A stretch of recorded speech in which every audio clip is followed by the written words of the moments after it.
అయితే ఆంధ్రప్రదేశ్ ముఖ్యమంత్రి చంద్రబాబు నాయుడు గారికి షాక్ అయినా చెప్పాలి. ఏంటంటే అతని మీద కోర్టులో ఒక పిటిషన్ దాఖలు చేశారు.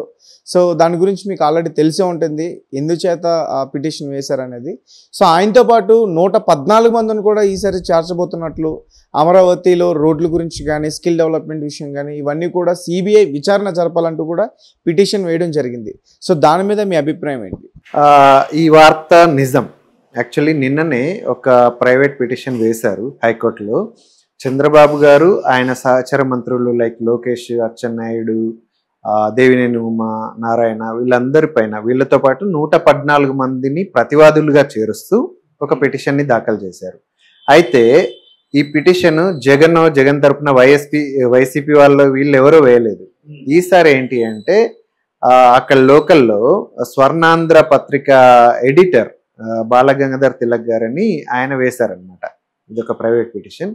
సో ఈ పిటిషన్ కూడా అగైన్ ఏంటి అని అంటే, ఇంతకుముందు జగన్ గారు ఏదైతే సిఐడి విచారణ జరిపించారో ఇది చంద్రబాబు గారి మీద వైసీపీ అధికారంలో ఉన్నప్పుడు, లైక్ స్కిల్ డెవలప్మెంట్ కానీ వీటి మీద ఏదైతే వేశారో సేమ్ అదే అంశాల మీద మళ్ళీ ఈ పిటిషన్ వేశారనమాట. అంటే ఆల్రెడీ జగన్మోహన్ రెడ్డి గారు ప్రభుత్వం ఉన్నప్పుడు ఆయన్ని చంద్రబాబు నాయుడు గారిని అరెస్ట్ చేశారు. అప్పుడు సిఐడి విచారణ కూడా జరిగింది.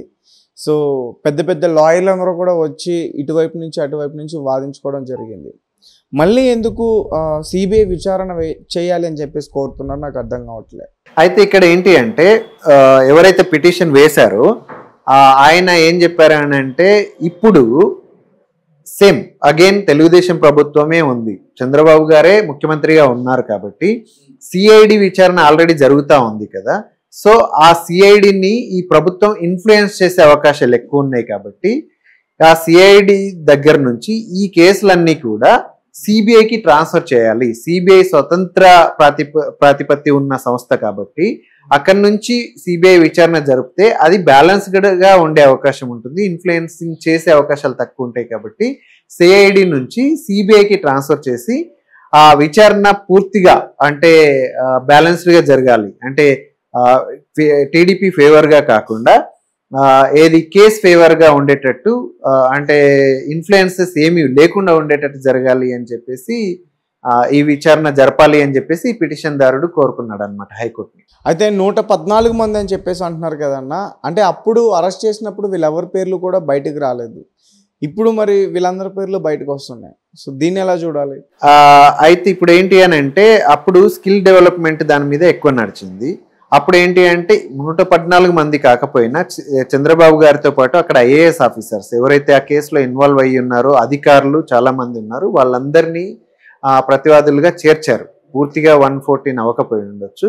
అయితే ఇప్పుడు ఒకటే కాదు, స్కిల్ డెవలప్మెంట్ మాత్రమే కాదు, అమరావతిలో రోడ్లు కానీ, లేదు అని అంటే ఇన్నర్ రింగ్ రోడ్డు కానీ, లేదు అని అంటే మిగిలిన ఏవైతే ఉన్నాయో లైక్ ఇసుక మాఫియా కానీ, ఇలాంటి కేసులు ఒక 5-6 కేసులు ఏవైతే ఉన్నాయో వీటన్నింటి మీద కూడా సిబిఐ విచారణ జరిపి అక్కడ న్యాయం చేయాలి అని చెప్పేసి పిటిషన్ దారుడు కోరుకున్నాడు. అయితే ఇవన్నీ కలిపి ఏంటి అంటే, ఎవరెవరైతే ఆ మినిస్ట్రీస్ ఏవైతే ఇన్వాల్వ్ అయ్యి ఉన్నారో, లోకేష్ గారు కానీ, లేదు అని అంటే అచ్చెన్నాయుడు గారు కానీ, లేదంటే మన నారాయణ గారు కానీ, ఆయనతో పాటు దేవినేని ఉమా, ఇలాంటి మంత్రులందరినీ కూడా ప్రతివాదులుగా చేర్చారనమాట.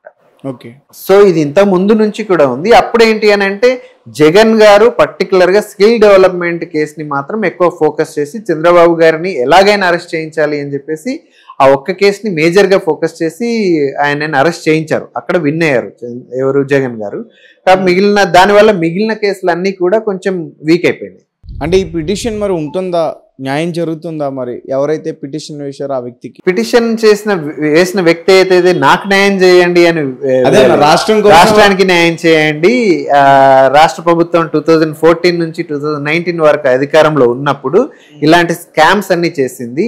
సో ఆ స్కామ్స్ మీద విచారణ జరిపి అది కూడా ఏంటి అని అంటే నిర్ద్వందంగా, ఇప్పుడు సిఐడి విచారణ చెప్తే ప్రభుత్వ ఆధీనంలోనే ఉంటుంది కాబట్టి ఇన్ఫ్లుయెన్స్ అయ్యే అవకాశం ఉంది కాబట్టి సిబిఐ విచారణ జరిపితే అది అంటే న్యాయంగా ఉండొచ్చు అనే ఒక ఒపీనియన్ ని వెలిబుచ్చారనమాట ఎవరైతే పిటిషన్ దారుడు ఉన్నారు. రైట్. మరి ఆ పిటిషన్ ని ఇప్పుడంటే సిబిఐ తీసుకుని విచారణ చేస్తారనుకోవచ్చా?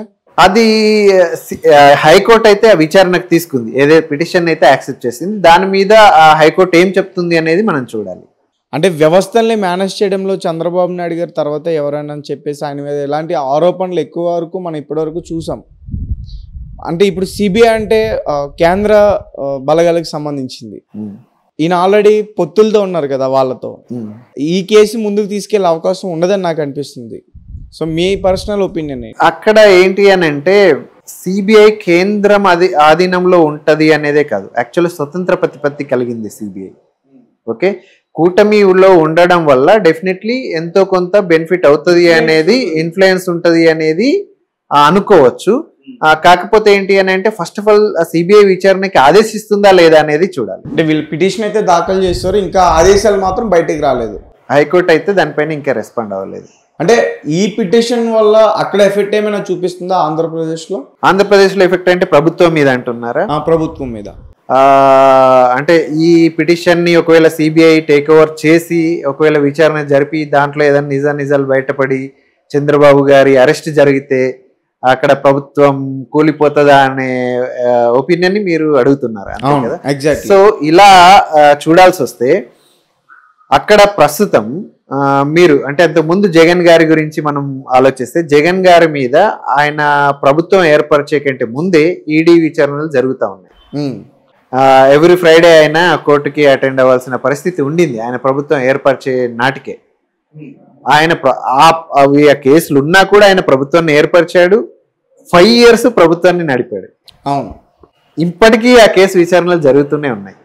అదేవిధంగా చంద్రబాబు గారు అధికారంలో లేనప్పుడు జగన్ గారు అధికారంలో ఉన్నప్పుడు ఆయన మీద కేసులు వచ్చినాయి.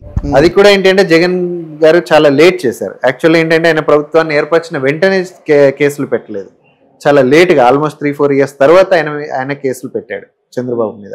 ఒకవేళ ముందే పెట్టింటే ఈ పాటికి విచారణ వేగంగా జరిగి అవేమన్నా నిరూపితం అయ్యి వాటికి ఏదన్నా రిజల్ట్ వచ్చి ఉంటే ఏమన్నా అంటే ఈ గవర్నమెంట్ మీద ఎఫెక్ట్ ఉండేదేమో అని అనుకునే వాళ్ళం. ఇప్పుడు చంద్రబాబు గారు అధికారంలో లేనప్పుడే పూర్తిగా విచారణ జరగలేదు. అలాంటిది ఇప్పుడు జరిగితే ఆయన అధికారంలో ఉన్నాడు, ఎంతో కొంత ఇన్ఫ్లుయెన్స్ చేయగలుగుతాడో లేదో మనం చెప్పలేము.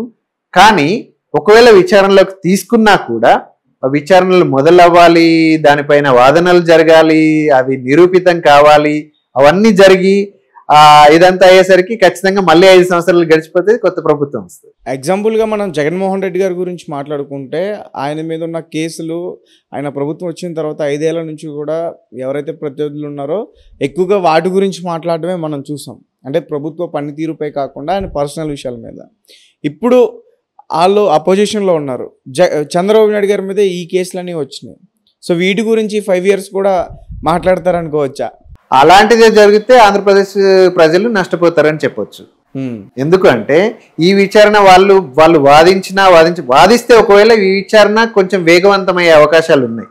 కానీ ప్రతిపక్షంలో ఉన్న వాళ్ళ బాధ్యత ఏంటి అని అంటే ఓకే దీన్ని అంటే వీళ్ళ మీద ఏదన్నా వీళ్ళ స్కామ్లో ఇన్వాల్వ్ అయ్యి ఉంటే వాటిని నిరూపించే ప్రయత్నం చేయాలి. దాని గురించి ఖచ్చితంగా ఇది అంటే సిబిఐ విచారణ జరిపించాలని అడగాలి. దీనిపైన ఫోకస్ చేస్తూ ప్రతిపక్షంలో ఉండి ప్రజల పక్షాన పోరాడాలి. అక్కడ సంక్షేమ పథకాల గురించి కానీ లేదంటే ప్రజలకు కావాల్సిన నీడ్స్ ఏదైతే ఉన్నాయో దాని గురించి ప్రభుత్వంతో పోరాడాలి.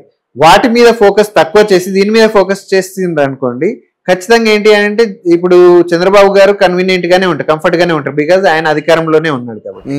సో ప్రజలు ఎక్కువ నష్టపోయే అవకాశాలు ఉంటాయి. సో ప్రతిపక్షంలో ఉన్న వైసీపీ ఈ కేసుల మీద ఫోకస్ చేస్తూ డెఫినెట్ గా ప్రజల పక్షాన పోరాటం చేస్తే